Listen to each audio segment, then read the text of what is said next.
You're watching CBS News Los Angeles, The Rundown. Hello, everyone. I'm Ross Palumbo, and here's a look at the top stories at this hour. Investigators have made several arrests in connection with those 6 bodies found in the Mojave Desert. Information about all of that is going to be shared during a press conference coming up at 5 o'clock. You'll remember the bodies were found last week in El Mirage after deputies say they were called to this area right here for a welfare check. We will carry the news conference live at 5 p.m. right here on CBS News Los Angeles. Well, the land is still slipping after last week's slide in San Clemente, slowing down recovery efforts there. Kcal's Michelle Geely is working that story for us right now.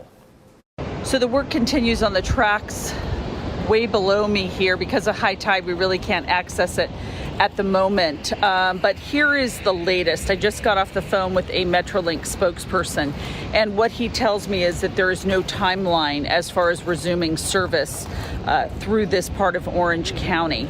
They are bringing riprap, which are these giant boulders, and placing them between the shoreline and the tracks in order to protect the tracks. Over the weekend, there was more slippage on the slope. 3 freight trains did make their way through this area down here. And what happened after that was some noticeable movement in the slope. So it was determined that no more freight trains will move through for the time being. And when they do, it'll be at 10 miles an hour. So passenger service through Orange County still disrupted. What I'm told by Metrolink is that their trains go as far as either Laguna Niguel or San Juan Capistrano, depending on what day of the week it is. The same for Amtrak. Amtrak is providing a bridge bus service for its passengers, but basically the word for anyone traveling on the rails is check the schedule and know that there are definite disruptions. You can see Councilperson Chris Duncan behind me here. He's talking to a man who owns one of the condos here right above the slide, and they're talking about the work that's being done and also about the rain that's coming. There is concern, of course, that at the end of the week and over the weekend, we're getting more rain. So all of these things being discussed as we continue to find out when passenger service, both Amtrak and Metrolink, will resume here through the San Clemente area. A live look outside right now from our Blue Ridge cam. Gorgeous day out there today. Olga Ospina joins us right now with a look at what's ahead for our entire work week after a wonderful weekend. Olga, how's it looking? Yeah, it is looking warm outside, and we are talking still numbers in the 70s. However, yes, a bit of a cool down from what we felt yesterday afternoon. Yesterday was the peak of the heat with plenty of 70s and 80s. Numbers are down, but it is still definitely a warm one. You can see numbers still in the low 80s in Simi Valley into Woodland Hills already at just 2 o'clock in the afternoon. Upper 70s for Van Nuys. We have low 70s up in the Antelope Valley as we head into the LA area. 79 in downtown Los Angeles, 82 in Long Beach. So it is another very warm winter day. Look at that, already 85 in Tustin. We're looking at 81 in Mission Viejo, and through the Inland Empire, numbers climbing well into the 70s already.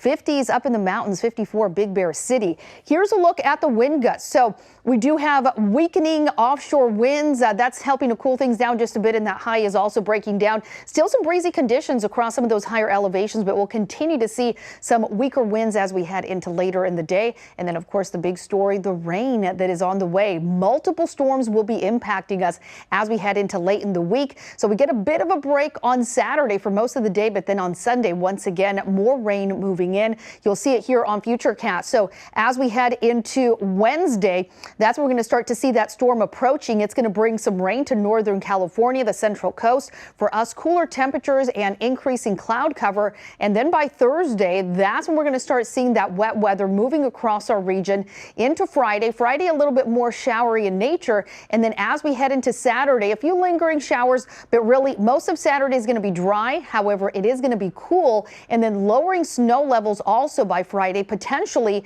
even impacting places like the Grapevine. So if you travel through those areas, keep that in mind late Thursday into Friday.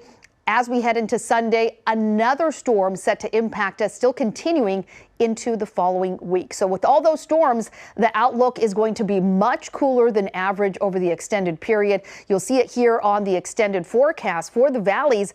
This afternoon, 79 degrees, or for tomorrow, still a warm one. Low 70s by Wednesday, and then things really cooling down into the low 60s and mid 50s as we head into the early part of next week. As we head towards the beaches, we're looking at numbers also dropping down into the 60s and into the 50s. So take advantage of today. Even tomorrow, not looking too bad, but then much cooler temperatures, as well as the rain and snow moving into Southern California late in the week. Ross.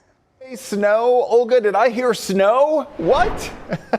All right, at least today and tomorrow look great. Well, the Compton courthouse is closed again today after another pipe burst over the weekend. That flooding left the elevators, the stairwells, the jury rooms, and most of the lobby here inaccessible. The last time a pipe issue forced the courthouse to close, it was more than a week earlier this month when that happened. Crews are now assessing this latest damage. Still unclear when the courthouse is going to open back up again. In the meantime, cases have all been transferred to other courthouses, and some cases have even been rescheduled. A trial is right now underway for one of New York City's most notorious and unsolved high-profile murders. Prosecutors say Ronald Washington and Carl Jordan Jr. killed Run DMC star Jam Master Jay over a drug deal back in 2002. Both have pleaded not guilty. The DJ and hip-hop star was shot to death at his studio in Queens. He was just 37 years old. The murder went unsolved for nearly 2 decades. The suspects are from Jam Master Jay's neighborhood. They were indicted back in 2020. It'll be very interesting to see what the prosecution has. Federal prosecutors are very unwilling to bring cases that they feel, particularly in the state of New York, that are not airtight and very strong. So I think we're going to see some compelling evidence. The trial for a third suspect, Jay Bryant, is scheduled for 2026.